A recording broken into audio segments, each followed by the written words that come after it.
My girlfriend of 4 years lied about her company dinner being employees only. I just saw photos of her date with her work husband. M29.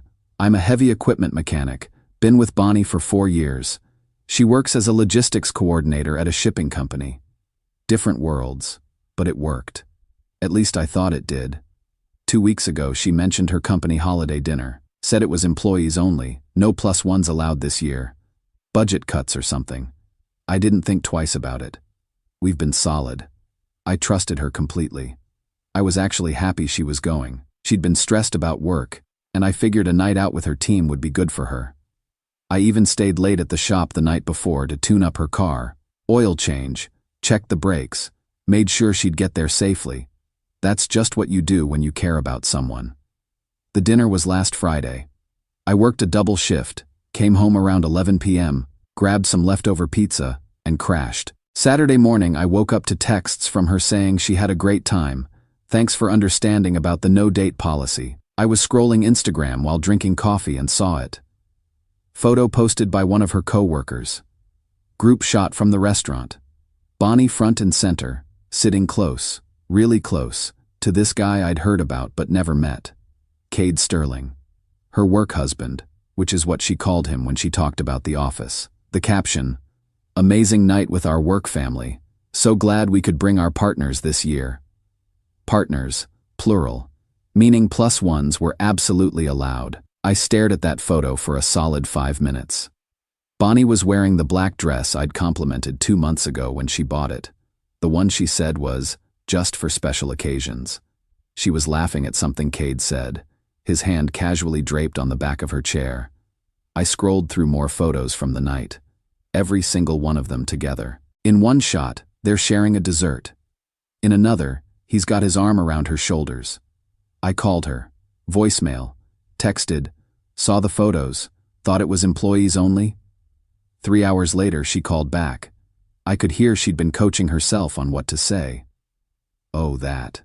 Yeah, they changed it last minute. I didn't want to bother you since you were working late anyway. You didn't think to text me? I could have been ready in 20 minutes. Long pause. Honestly, Elias, I didn't think you'd fit in with that crowd. It's a corporate thing. Lots of networking. You would have been bored. So you just decided for me. Don't make this a thing. It was one dinner. I didn't say anything. Just let the silence sit there. Look, I have to go. We'll talk about this later, okay? She hung up. I sat there in my apartment feeling something I'd never felt with her before. Not anger exactly. More like vertigo. Like the ground had shifted and I was trying to figure out which direction was up. Sunday I went over to her place. She was getting ready for brunch with friends. I asked to see her purse, specifically, the invitation to the dinner. She got defensive immediately. Why are you being weird about this? I just want to see it. She handed it over, annoyed. I opened the envelope. Right there in printed text. You and a guest are invited to celebrate. Bonnie, this literally says +1. Her face went red. Okay, fine. I didn't want to bring you. Are you happy now? Why? Because you don't fit that world. You're a mechanic. These are corporate people. I didn't want to spend the whole night explaining what a torque wrench is or why you have grease under your nails. I handed the invitation back. Got it. Don't be like that. You're being sensitive.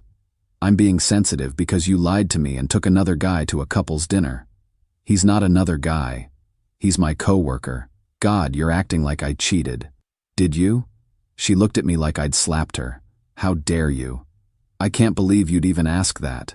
I left. Drove to my buddy Jace's place and told him everything. He's a welder. Known him since trade school. Practical guy. No bullshit type. He listened to the whole story, then said, "Brother, she's embarrassed of you. That's not fixable. Maybe she just didn't think I'd enjoy it. Then why lie? Why not just say, hey, I want to go solo for work reasons." She lied because she wanted to play single, and if she's playing single at work events, what else is she playing single for? I wanted to argue with him, wanted to defend her, but I couldn't find the words. I've spent the last 3 days thinking about smaller moments I'd brushed off. How she never posted photos of us on social media. How she introduced me as her friend once when we ran into her coworkers at a bar. How she always had reasons why I shouldn't come to work functions. I thought I was being supportive by giving her space. Turns out I was just being erased. The thing that's eating me is this. I was working overtime to save for an engagement ring. Had $4,800 set aside. Was planning to propose at Christmas. Meanwhile, she was out there pretending I didn't exist so she could play house with some corporate dude who probably thinks mechanics are beneath him. I don't know what to do. Part of me wants to talk it out, see if we can fix this. Part of me knows Jace is right. You can't fix someone being ashamed of who you are. Update 1. Had the conversation Tuesday night. Wish I hadn't. I went to her apartment after work. Still had grease under my nails from rebuilding a hydraulic pump. Noticed she noticed. That should have told me everything I needed to know right there. We need to talk about the dinner, I said. She was already defensive. I thought we moved past this. We didn't move past anything. You lied to me, Bonnie. Straight up lied. I didn't want to hurt your feelings. So you lied instead. How is that better? She sat down on her couch, arms crossed. Fine. You want the truth? I didn't bring you because you don't fit that environment. These are people in suits who talk about quarterly projections and supply chain optimization. You would have sat there talking about engine rebuilds and made me look. She stopped. Made you look what? Unsophisticated. I felt something crack in my chest. Not my heart exactly. More like the foundation everything was built on. I fix the machines that move the freight your company depends on, I said quietly. There's nothing unsophisticated about that. That's not what I meant. These are people I have to work with every day. Image matters in corporate environments. And I damage your image. You're putting words in my mouth. Am I? Because it sounds like you're embarrassed to be with someone who works with their hands. She didn't deny it, just looked away. Cade was there, I said. Your work husband. Sitting next to you in all those photos. His hand on your chair, sharing dessert. He's my friend. Does he know about me? Silence. Bonnie. Does Cade Sterling know you have a boyfriend? It's complicated. It's a yes or no question. She stood up. Why are you interrogating me? Nothing happened. We just had dinner with coworkers. Answer the question. Fine. No. He doesn't know. Because it would make work awkward if everyone knew I was in a relationship. I actually laughed. Couldn't help it. You've been hiding me for 4 years so work wouldn't be awkward. Not 4 years. Just the last. It's only been the past year or so. What changed a year ago? She didn't answer. Let me guess. That's when Cade got promoted. When he started being your work husband. You're being ridiculous. I'm being clear. You've been living a double life. At work you're available. At home you're mine. Except I'm not even sure about that second part anymore. My phone started buzzing. Text messages. I ignored them. I think you should leave, Bonnie said. You're being paranoid and controlling. I'm being neither. I'm just done being someone's secret. I left. Checked my phone in the truck. 4 messages from people I'd never heard of. Friends of Bonnie's from work. You need to back off. Bonnie's allowed to have work friendships. Insecure much? No wonder she doesn't talk about you. She's done nothing wrong. Stop harassing her. I sat there staring at these messages from strangers who apparently knew all about our relationship problems before I did. She'd been venting to them, painting me as the controlling boyfriend who couldn't handle her having male friends. Wednesday morning I got a message from someone I didn't expect, a woman named Claire who used to work at Bonnie's company. We'd met once at a barbecue 2 years ago. Hey Elias, saw some mutual friends posting about relationship drama. Just wanted to give you a heads up. When I worked there, everyone thought Bonnie and Cade were together. She never corrected anyone. Never mentioned you. Not once in the year I was there. Some of us only found out she had a boyfriend when I mentioned seeing you two at that barbecue. She got really uncomfortable and changed the subject. Just thought you should know. I read that message 5 times. A whole year where I thought we were solid. She was letting her entire workplace think she was single and available. Jace called that afternoon. You okay, man? She's been erasing me from her life. Yeah, I figured. What are you going to do? I don't know yet. Want my advice? You're not going to like it. Go ahead. She's already checked out. Has been for a while. You're just the safety net in case her office romance doesn't work out. Don't be someone's backup plan. It's not like that. Brother, it's exactly like that. She lied about the dinner. She's hidden you from her coworkers. She's building a life that doesn't include you.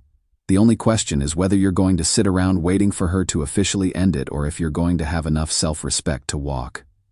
I wanted to argue. Couldn't. Thursday I started packing. Quietly. Didn't make announcements. Just started moving my stuff out of her place back to mine. My tools, my clothes, my books. The things I'd slowly migrated over 4 years of thinking this was permanent. Bonnie texted Friday. Can we talk? I miss you.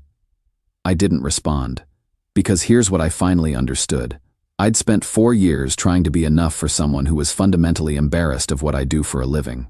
Who thought grease under fingernails was something shameful instead of evidence of honest work. I was saving for a ring to propose to someone who couldn't even admit I existed. That's not love. I don't know what it is, but it's not love. Update 2. I'd been staying at Jace's place for a week. Bonnie kept texting. First it was, can we talk? Then it shifted to, I made a mistake. Then finally, I need you. I didn't respond to any of it, but I still had stuff at her place. Specifically, my Milwaukee tool set, about $2,000 worth of professional mechanics tools I'd accumulated over 10 years. They were in her garage because I'd been doing maintenance on her car there. Monday afternoon I texted her. Coming by tomorrow at 2 p.m. to get my tools. Won't bother you. She responded immediately. I'll be at work. Keys under the mat. Tuesday I got off shift early. Pulled up to her place around 1:45 p.m. There was a car in the driveway I recognized from Instagram photos. Silver Audi A4. Cade Sterling's car. I sat in my truck for a minute trying to decide what to do. Walk away? Go in? I had a key. Technically still had some belongings there. It wasn't illegal. I used my spare key and opened the door quietly. The smell hit me first. Candles. Expensive ones. The kind Bonnie saves for special occasions. I heard voices from the dining room. Laughter. Bonnie's laugh, specifically. The one she does when she's flirting. I walked in. They were at my dining table. The one I'd helped her assemble from IKEA 2 years ago. There were wine glasses, pasta carbonara, salad, romantic lighting. Cade was wearing a jacket. My jacket. The vintage Carhartt my dad gave me before he died. The one that's been hanging in her closet because I kept it there for cold nights. They both froze when they saw me. Elias, Bonnie said. Just my name. Like she couldn't find the rest of the sentence. I looked at Cade. That's my jacket. He looked down like he'd just noticed he was wearing it. Oh, I didn't. Take it off. Hey man, I don't want any trouble. It was my father's. Take it off. He stripped it off and held it out. I took it, folded it over my arm. You said you'd be at work, I said to Bonnie. I took a half day to have lunch with him. We were just in my house. It's my house. Your name's not on the lease. I looked at the table, the wine, the candles. This is the Prosecco I bought for your birthday. The pasta is from that Italian place I introduced you to. You're using things I gave you to have a date with this guy. Cade stood up. Look, I think I should go. Yeah, I said. You should. He grabbed his keys and left.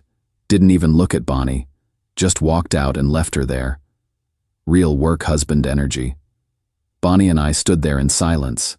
How long? I asked. Nothing happened. I didn't ask if something happened. I asked how long you've been wanting it to. She sat down, started crying. I don't know. Maybe 6 months. He gets my world. The office politics, the pressure, the ambition. You and I, we're so different now. We've always been different. That never mattered before. It matters now. I'm trying to build a career. I need someone who understands that world. Someone in a suit who doesn't have grease under his nails. Don't make me the villain here. You lied to me, hid me from your coworkers, and invited your work husband to my place while I'm staying at a friend's couch. What part of that isn't villain behavior? I didn't plan this. He just came by to drop off work documents and you lit candles, and opened wine, and put on the dress. None of that was planned. She didn't answer. I walked to the garage, grabbed my toolbox, carried it to my truck. Came back for the second load. Elias, please. Can we just talk about this? We are talking. You're telling me you've already moved on. I'm accepting it. I haven't moved on. I'm confused. This is hard for me too. You're confused about whether you want the mechanic who fixes your car or the office guy who wears expensive cologne. I'm not confused about anything anymore. I grabbed the last of my tools, my welding gloves, the shop rag I kept in her garage. I'll change, she said. I'll tell everyone at work about you. I'll post us on Instagram, whatever you need. I don't need anything from you anymore. That's not fair. I stopped at the door. You know what's not fair?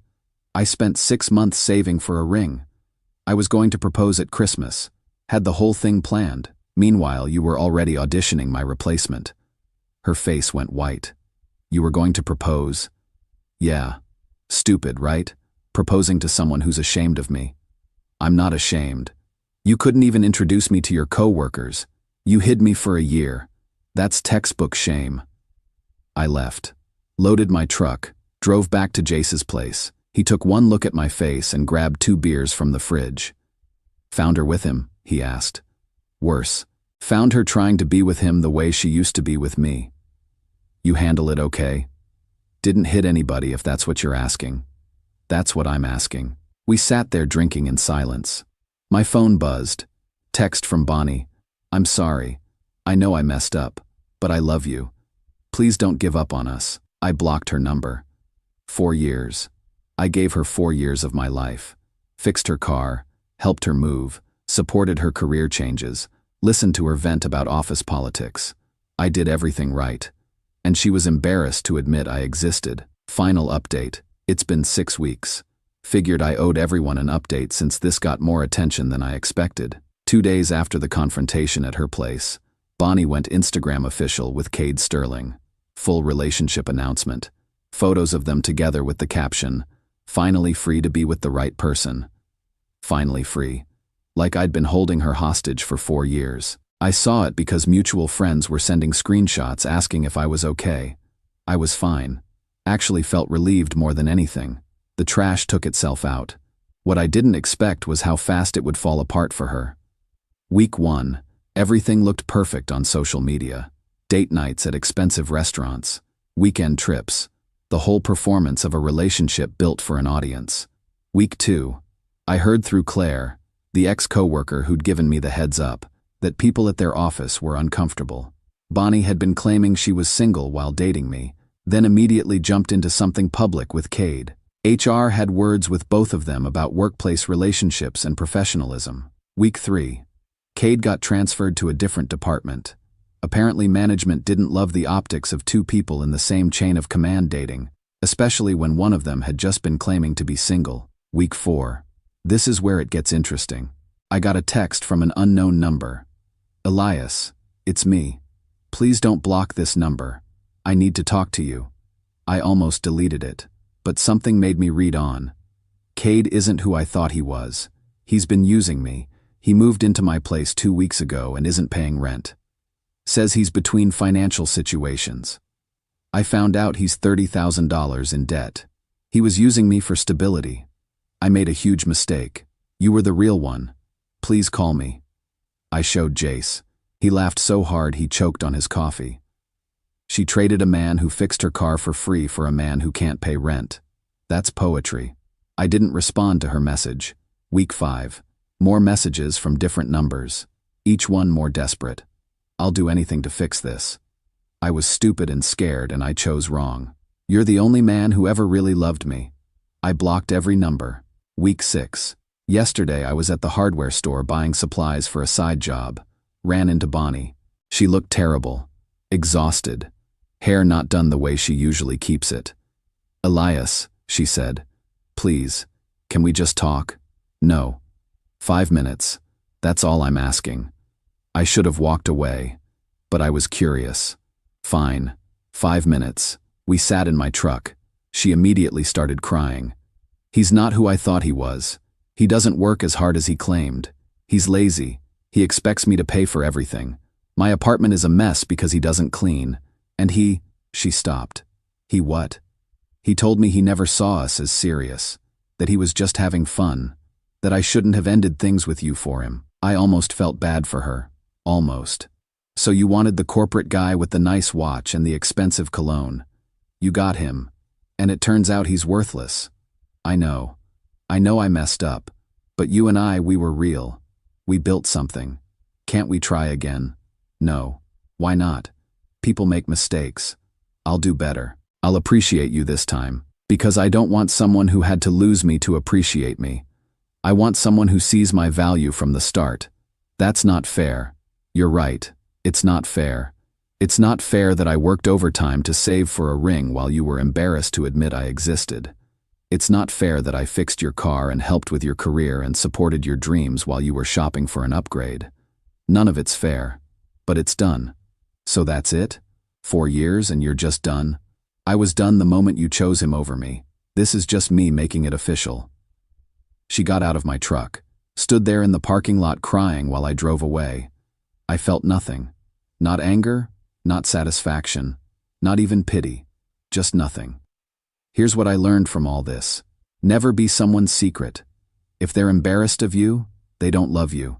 They love the security you provide. Work spouses are a red flag. Every single time.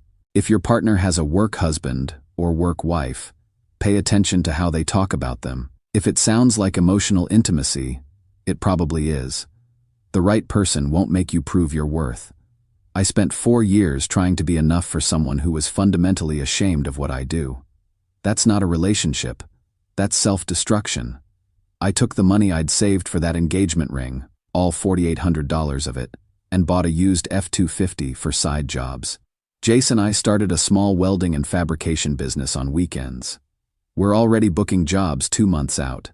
I'm making more money, sleeping better, actually enjoying my life instead of constantly worrying if I'm sophisticated enough for someone who thought grease under fingernails was shameful. Last weekend I posted a photo of my hands after a long day at the shop, dirty, calloused, stained with hydraulic fluid. Caption: grease washes off. Self-respect doesn't. Build something real. Got over 300 likes, including one from a woman who manages a fleet maintenance company. We've been texting. She thinks mechanics are attractive. Imagine that. To everyone who supported me through this, thank you. To everyone who said I was overreacting or being controlling, you were wrong, but I understand why you thought that. Society trains us to accept disrespect in the name of being understanding. I'm done being understanding with people who don't respect me. Bonnie made her choice. She wanted the polished corporate guy who looked good on Instagram. She got exactly what she asked for, and it destroyed her. Me, I'm building trucks, growing a business, and finally understanding what my dad meant when he said, "Son, never apologize for honest work." I'm good, better than good. I'm free.